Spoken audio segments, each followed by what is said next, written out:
Hello, how are you all? I'm doing great. I ran my longest um, long run Saturday morning, slow long run yesterday. In a long time, I ran 5 whole miles. I'm so excited. I haven't run 5 miles in a long time. That is just really a huge yay for me. So, I've been, of course, watching videos, which I always do on YouTube. And I noticed during this pandemic, especially, there's a lot of, I ran my marathon for the first time. I ran my half marathon for the first time. And I don't think it's good running advice, some of the stuff. Like, what I don't think is good advice is running a marathon, one, with no training, and two, with no coach. I did not grow up running. I did not run in college. I did not run in high school. I did not run in elementary school. I never ran in my life, except maybe once in junior high. I ran around the track a few times with a friend of my brother's because he was running. And I wanted to see if I could do it. And that was exciting, but that was it. I've never been a runner. So when I started running, what I did was I had been weightlifting and bodybuilding, and I had found that what really helped me was hiring coaches for that. In fact, I hired many coaches all at one time to be able to accomplish that goal.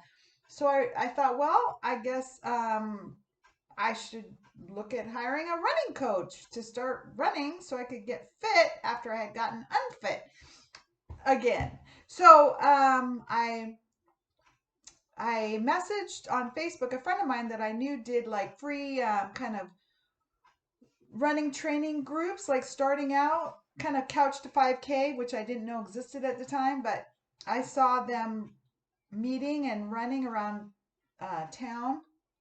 So I messaged him, but he stopped doing that because he got a new baby. So, and he recommended this person who is my now coach, who was a certified running coach, which I had never heard of, and he gave me her name and contact information, I think, and I contacted her, and she became my running coach, and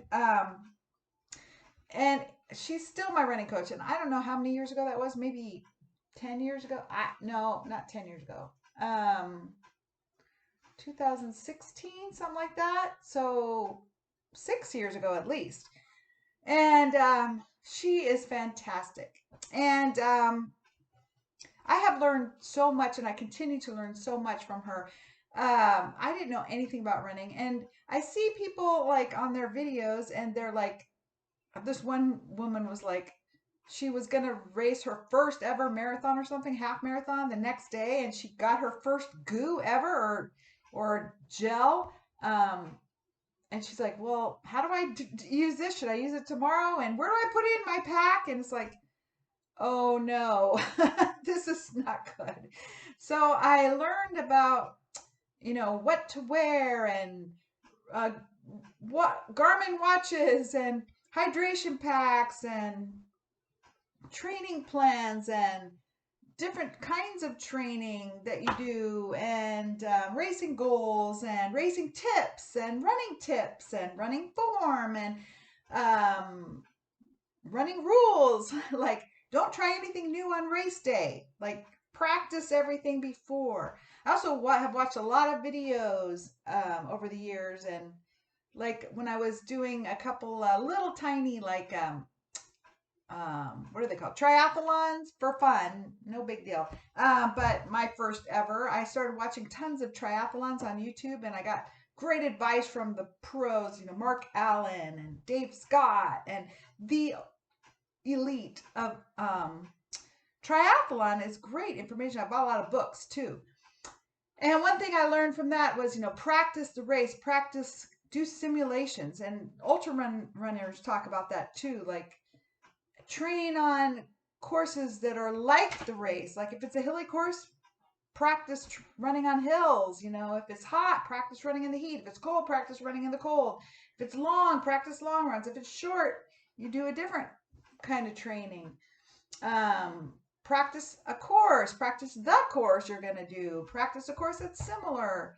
I learned so many tips from other people. Like, it's not a good thing just to go out. Well, it's good. It's a good goal, but like, with nutrition and goos, like, some people don't like certain things. Some people's tummy gets upset. You got to look at the ingredients, see whether it matches what you want to be eating or not. Try it out many times in practicing and practice races, and there's just a lot to know. And so I was so sad that she didn't have these tips and tricks and tools that other people have shared with me. So it's worked for me. I recommend, getting a running coach. She gives me a training plan. And I watch a lot of videos. I have read books. I watch a lot of podcasts. The big thing is to enjoy it. That's what I like about these videos. People are enjoying, they're giving themselves a challenge and a goal, and I like that too. So here's some things that help me get motivated for running, because I am not a natural runner. I'm not built like a runner. I have not trained in my life to be a runner. So running is hard for me, and running is hard anyway. So some days it's really hard to go out and run physically, mentally, emotionally, and spiritually. So yesterday I was so happy and pleased and excited to be able to accomplish that I thought it'd be a good video about things that motivate me to run. Because in the day before, maybe the morning of, I did not feel like running. I did not feel like going for a long run. I've been tired from training. I've been tired for other reasons, not sleeping enough or training hard or getting older or all kinds of things. But so I didn't think I felt like it. And here are some things that inspired me. So number one was, well, it was my long run day, long run morning. I have been training this way since I got my running coach. Saturday mornings have been my long run morning. That's just part of my new running routine. So I have a training plan. I have a training schedule, and it was my long run morning. So I wake up Saturday mornings to go on my long run, whether I feel like it or not. So that's number one. Number two is I have my doggie. I run with my dog. It makes me happy. It makes her happy. She loves it. It poops her out. So I don't have to walk her as much. So she'll sleep better at night. It poops me out. So I can sleep better at night. Number three, I listen to music. I have a little old-fashioned iPod shuffle. And I like running to music. Some people don't, but I do. Nowadays, I have wired headphones because it doesn't run out of battery as often. And so I have wired headphones, and I put one ear pod in, and I tuck the other one into my sports bra so that I can hear anything that's going on. So that's the way I like to do it. I put one in my good ear that's not deaf. And I don't turn the volume blasting anymore. I turn it pretty low, high enough to keep me entertained, low enough so it's not too loud to hurt my ear, because I have ruined my hearing a little bit over the years from loud music and stuff. So, number whatever. Next number. I just went shopping and I bought some new running tops. And that's always exciting for me and motivating. New running clothes.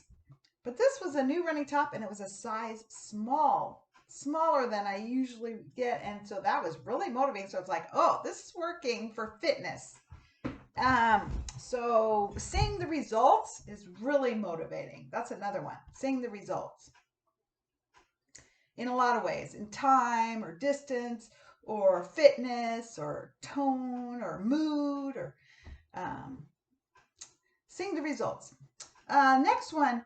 So buying new clothes, buying new running gear is very motivating. Buying new running shoes. I recently bought new running shoes and I've been breaking them in. So that's motivating and it makes it more fun to run. In the past, also buying new running socks that are cushy. Wearing comfortable socks is important. I don't like when I'm too cold, when my feet are cold, when my hands are cold. So over the years, what's helped is developing through practice what works in terms of what to wear.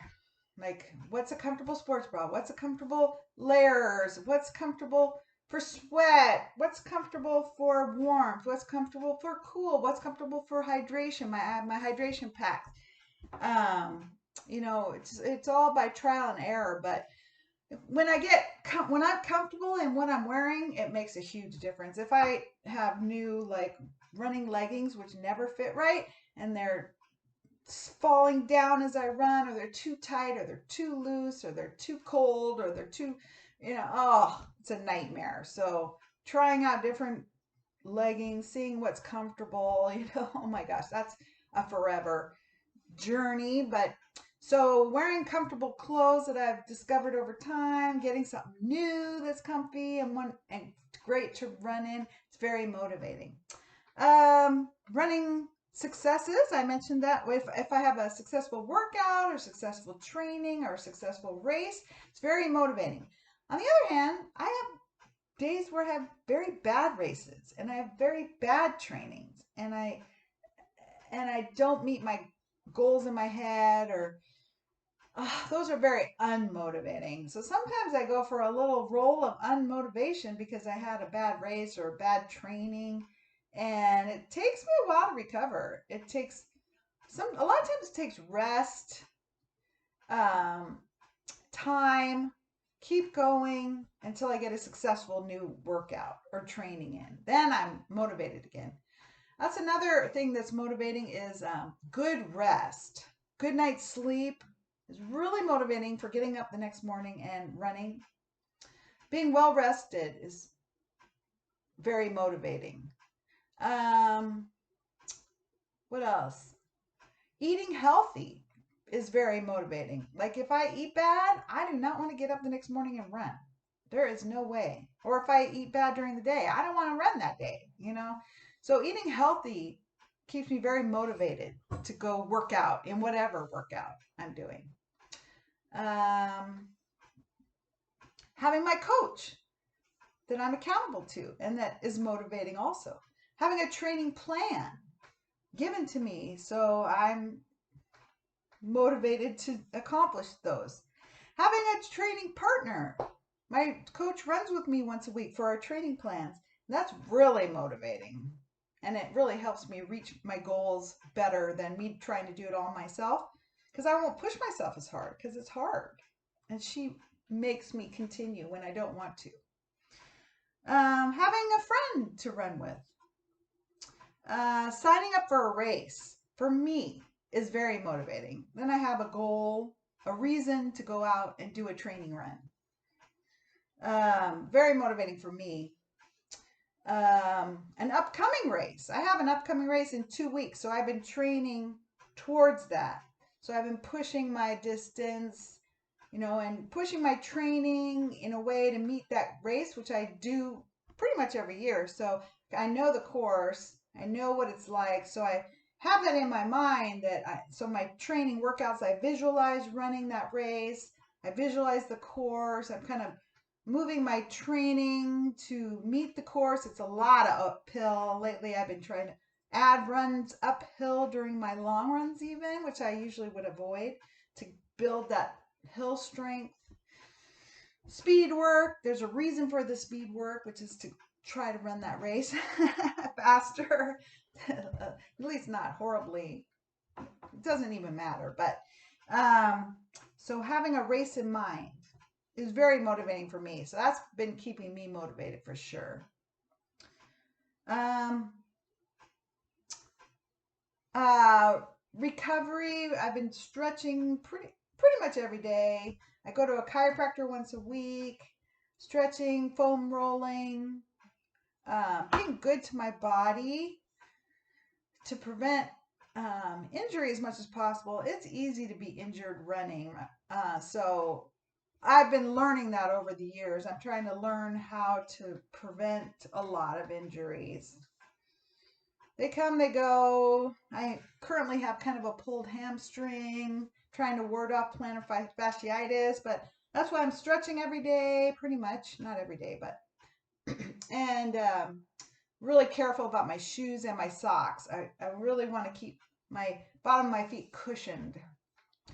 And then I have a foot massage roller that I try to use pretty often. I should do it every day, many times throughout the day. I keep it by my couch so I'm motivated to use it because that's been helping. Things to fend off injury for sure. So I have a whole list of I made. Another thing is great weather really helps. Morning sunshine that we're having for spring. New music. If I download some new songs to listen to, that's motivating instead of the same old song. Watching other people's running videos, running podcasts, running books, running movies. A new fun workout. And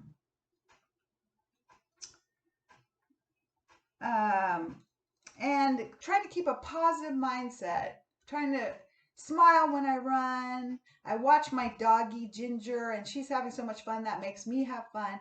So I just try to focus on being happy running, having a good time instead of how miserable I might feel.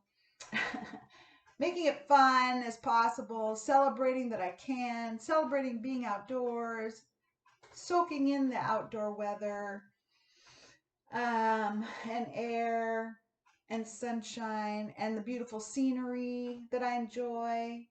Mixing up a little, trying different scenery, trying trails versus roads or roads versus trails, short distance or long. I have a lot of mixing up in my plan, so that helps. And being gratitude. What's the word? Being grateful. Because there's times where I can't run. If I'm sick, when I had my surgery, when something comes up and you can't. And I've learned over the years just to be grateful to be able to. So these are some of the things that have helped me and some little tips and tricks. I hope they help you. Right below what helps you, what you've tried.